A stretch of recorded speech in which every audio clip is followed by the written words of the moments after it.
आज की प्रमुख खबर के साथ।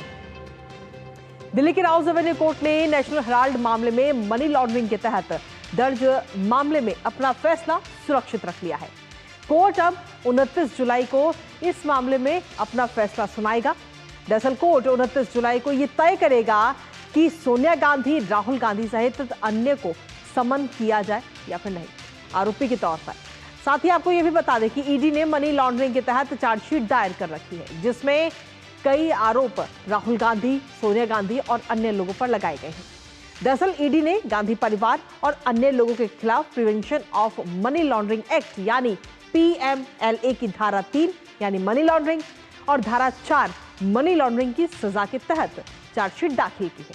हालांकि इससे पहले सोनिया गांधी की ओर से एडवोकेट अभिषेक मनु सिंघवी ने कोर्ट में अपनी दलीलें पूरी की थी, जिसमें उन्होंने कहा था कि इस मामले में कोई धोखाधड़ी नहीं हुई है। करेंगे चर्चा इस पूरे मामले को लेकर।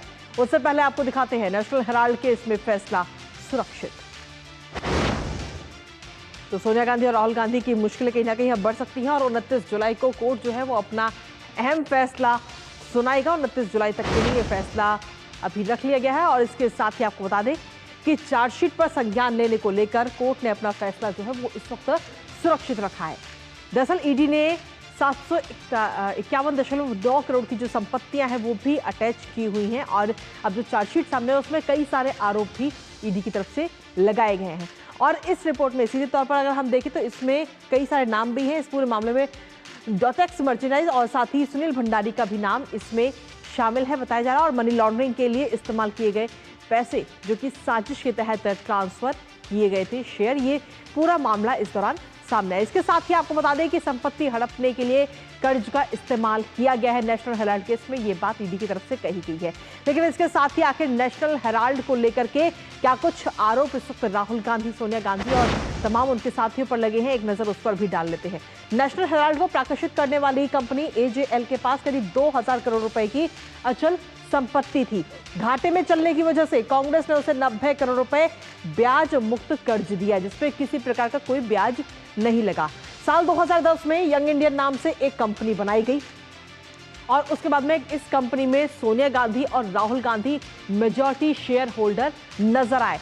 इन दोनों के पास में, राहुल गांधी और सोनिया गांधी के पास में 38% शेयर थे और 38% दोनों के पास में, यानी कि कुल 76% हिस्सेदारी इन्हीं दोनों के पास में थी इस नई कंपनी की। और कांग्रेस नेताओं, जिसमें अगर हम देखें तो मोतीलाल वोरा और ऑस्कर फर्नांडिस के पास, राहुल गांधी के पास है बाकी बचे हुए शेयर, जो कि अब दोनों का निधन हो चुका है। और राहुल गांधी यंग इंडिया के डायरेक्टर बनाए गए उसके बाद में इस कंपनी के। और इसके साथ ही जो लोग एजीएल में थे वही यंग इंडियन कंपनी में भी नजर आए। तो सोचिए कि किस तरीके से एक दूसरी कंपनी तैयार की गई। इसके अलावा साजिश के तहत एजीएल के 90 करोड़ के कर्ज को शेयरों में बदल दिया गया, क्योंकि वो कंपनी कर्ज पूरा नहीं कर पाई, अपना कर्ज नहीं चुका पाई, जिसके बाद में उसके शेयरों को बदल दिया गया, उसके पैसे को। इसके बाद 50 लाख रुपए में यंग इंडियन ने एजेएल को पूरी तौर से खरीद लिया और इसके बाद में एजेएल के सैकड़ों करोड़ के शेयर मिट्टी के भाव में यंग इंडियन को आवंटित कर दिए गए, एकदम मिट्टी के भाव में, सस्ते रेट में। यंग इंडियन को एजीएल के 99% शेयर हासिल हो गए।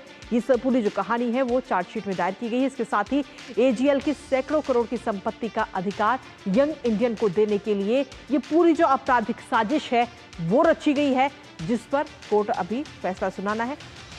इसके साथ ही कांग्रेस नेता सुमन दुबे और सैम पित्रोदा भी इस केस में आरोपी हैं।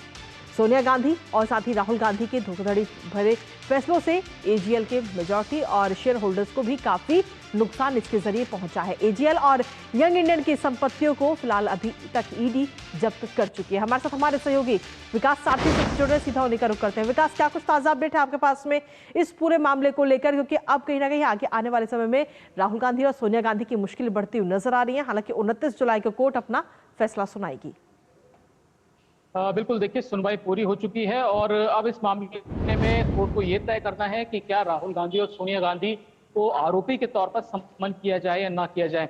ईडी इस मामले में लगातार बहस करते हुए कह रहे हैं कि प्रथम दृष्टया दोनों के खिलाफ, राहुल गांधी और सोनिया गांधी के खिलाफ एक मजबूत केस है और इसमें जो आरोप, जैसा आपने बताया कि जो पुरानी कंपनी थी एजीएल, उसके ऊपर 90 करोड़ रुपए का एक कर्ज था कांग्रेस पार्टी ने, जिसको समय समय पर वित्तीय मदद दी थी, उसके चलते माफ कीजिएगा, और उसके चलते ये 90 करोड़ का जो कर्ज था उसको चुकाने के लिए 5 लाख के पेड अप कैपिटल से यंग इंडियन नाम की कंपनी गठित की गई और उसने 2000 करोड़ से ज्यादा की संपत्ति वाले एजेएल को अधिग्रहित कर लिया।